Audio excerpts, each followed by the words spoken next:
Hi everyone, welcome back to my channel, and if you are new, welcome to the Izzy Budgeting and Coupon Community. My name is Araseli. Appreciate everyone joining me today, where I share my techniques for gaining financial freedom and be debt-free by simply learning how to spend and save money with the purpose and goals in mind. In today's video, I'll be focusing on saving challenges, what they are, why I added them into my budget, the best ones for anyone that's beginning, and if they actually help to save money. Now, if you recently found my channel, I have been budgeting for years, but it wasn't until last year that I was able to find and create a budget that worked for me. And looking back, there are two main categories that made a huge impact: saving challenges and future funds, which many know as sinking funds, that I'll be going over in my next video. Both, in my opinion, are very important steps in taking your money management skills to the next level. So let's go ahead and start off with what are saving challenges? We all know the overall goal is to save money, but let's face it, saving money can be boring. And if you're like me, there are so many other things that you can think of to do with that money right now and then to save it. So this is where saving challenges come into play to help motivate us to save. Plus, the feeling of accomplishment with small wins is a bonus. So let's talk about why I added saving challenges into my budget. So saving challenges are a great motivational tool and system to help you save money. Now, if you're looking to restart, or maybe you're just beginning your budgeting journey and would like to try saving challenges, I recommend with small amounts and make them short-term goals, as they will keep you motivated to keep saving. And then once you complete the smaller challenges, then you can challenge yourself to move to the higher amounts, and then so on. Just keep in mind, every little bit counts and adds up quickly. So what are the best ones for anyone that's beginning? For anyone that's looking into where to start or is living paycheck to paycheck, I recommend with the 30-day no spend challenge. Why? Well, with this challenge, it will explore ways where you can save instead of spending money. Maybe instead of picking up breakfast or coffee in the morning before work, you can save that money instead. Or perhaps instead of eating out every day for lunch, you pack your lunch the night before and save that money. And also take a pause on spending money online. So before you make big purchases, allow a couple of days to help avoid impulse buying. Challenge yourself to save $100 at the end of the month.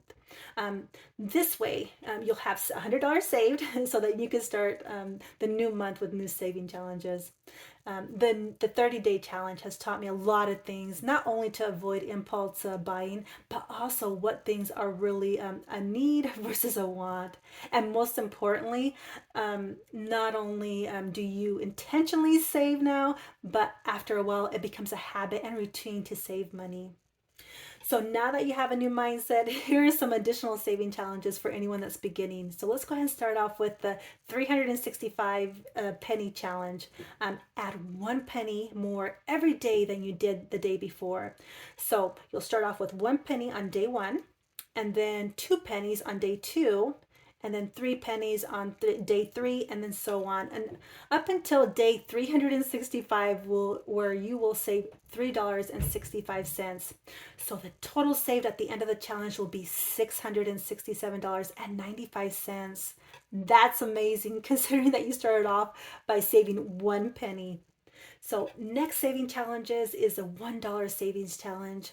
Now this challenge, it can either be done by simply saving all of your $1 bills to see how much you can save each pay period, or save $1 a day for the next year, and then at the end of the challenge you have saved $365.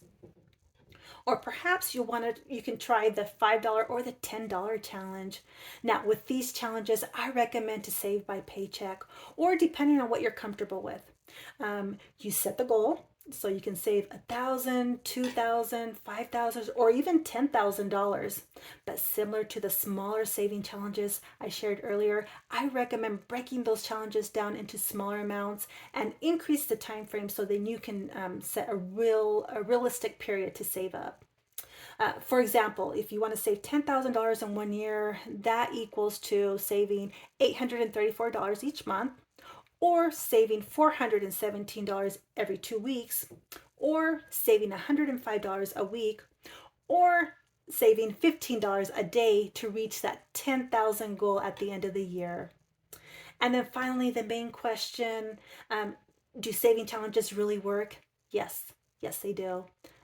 Saving challenges aren't just about numbers. They actually do help develop money management skills such as responsibility with spending and learning when it's okay to splurge within reason, of course.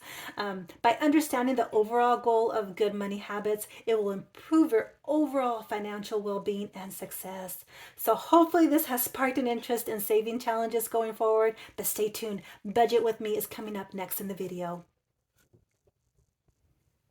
Now, if you're new to my channel, I budget by paycheck and I utilize the cash envelope method to visually track my income to the last dollar. Now, I did create my own budgeting breakdown. This is how I intentionally spend and save my money. Now, I have been asked if this can be done all digital instead of using cash only. And yes, it can. Maybe try it for a month when you're first getting started with cash only, but then feel free to make changes along the way. Keep in mind, the best budgeting system is the one that you create for yourself. So let's go ahead and start off with the income category here. So my total income from my paycheck was $1,420. However, I budget off my previous take-home income of $1,250, and then any extra income that goes to my savings category down here. I found this technique to be very useful and encourages me to save money. So let's go ahead and get started with cash envelope stuffing my second paycheck of August. Let's see here. Let's go ahead and count out the income money.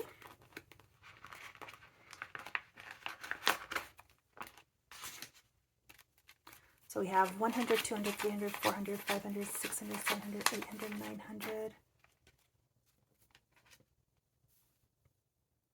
51, 52, so brings it to 1,100, 20, 40, 60, 81, 20, 40, 60, 82, 220, that's going to bring it to 1,320, 10, 20, 30, 40, 50, 60, 70, 1,390, 5, 10, 15, 20, 25, 30, that brings it to 1,420.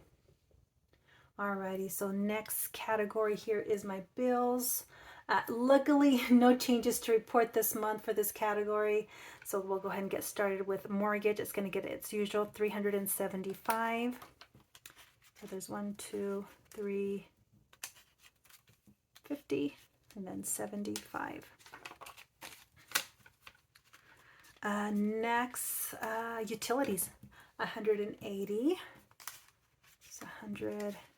50, 70, 80. Next up is internet, $20. Let's see, cell phone is also $20. And then TV subscriptions, $10. Transportation, that's for my car payment, $100 here. And then car insurance, that's for my car insurance, is $65. 50, 65. Alrighty, so that takes care of my bills category. So I will add this money to the bills envelope here. And since it is my second paycheck money, I'll be taking this money back to the bank and paying bills online. Oops, a little snug this time around. And then next is debt. Now with this category, I do like to share how I pay down debt. With my first paycheck, I do make the minimum payment, and then with my second paycheck, I try to make an extra payment to each debt instead of just one at a time. So we'll start off with personal loan. That's going to get an extra payment of $25. Next, credit card. That's my city credit card. That's going to get $50. An extra payment of $50, and then Visa credit card, an extra payment of $100. And so it's just similar to my my bills category. I'll just put this money in my debt envelope here, and then take it back to the bank and pay these debt online.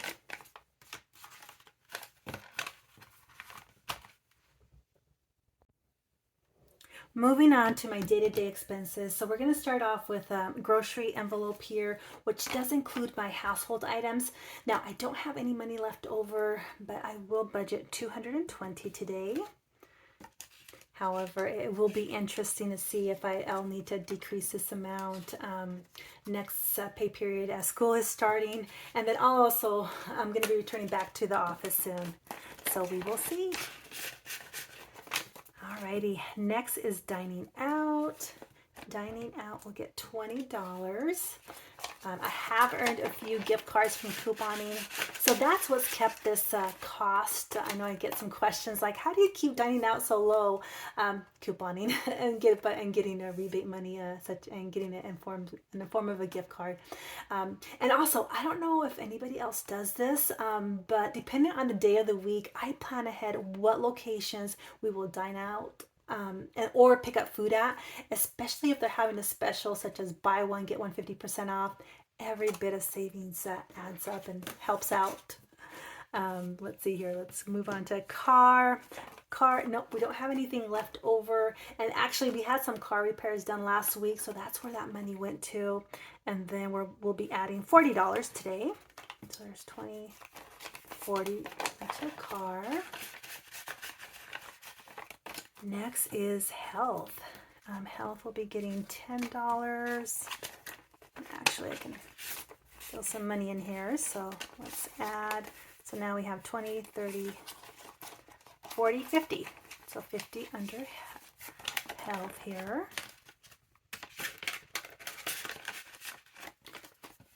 Next is clothing. Now clothing, I will budget $50 as I have a few back to school items I need to pick up, so we'll add 50 today. So there's 20, 40, 50.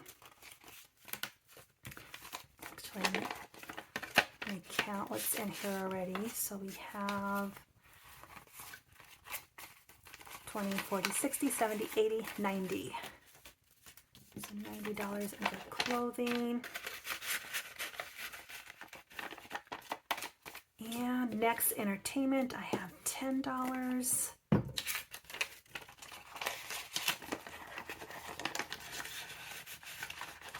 And then miscellaneous will get $10. Miscellaneous for my life happen moments. So $10 here. Alrighty, that's going to take care of our day-to-day expenses. So just move these to the side here. Put those in my wallet. And then next, savings. So let's go ahead and grab future funds envelope here. Actually, what I'm going to do is add the leftover money, the $115 here, and put it towards the emergency envelope here. I would like to get it to $500 before I start adding to the other envelopes. However, as I was planning ahead for next month, I noticed that it's going to be a magic month for me, meaning 3 paychecks. So I'm going to definitely restart with my saving challenges and then add money to the rest of the other future fund envelopes. Alrighty, so let's go ahead and so we should have here 115. So 100, 5, 10, 15. So let's add that. And then we have plenty placeholders. So let's go ahead and add. So we have 100, 200, 300, 400, 40, and 50, 56. So altogether, 456 in the emergency fund envelope here. So that's going to take care of the savings category. And then let's take a quick peek at budget summary. Looks like leftover money should be 0. Excellent. So all dollars have been accounted for this pay period. So I'm going to end my video here. As I mentioned earlier, I will be creating my own saving challenges for future videos. So make sure you're subscribed and make sure you got those notifications turned on so you can get notified. And as always, don't forget to go out there and make a difference in someone's world. And please share this video as it will help reach other individuals who are also searching for ways to change their life financially. And if you enjoy these type of videos, please make sure to click on that like button. That lets me know that you want to see more videos like this one. Thanks everyone. We'll see you in my next video. Bye.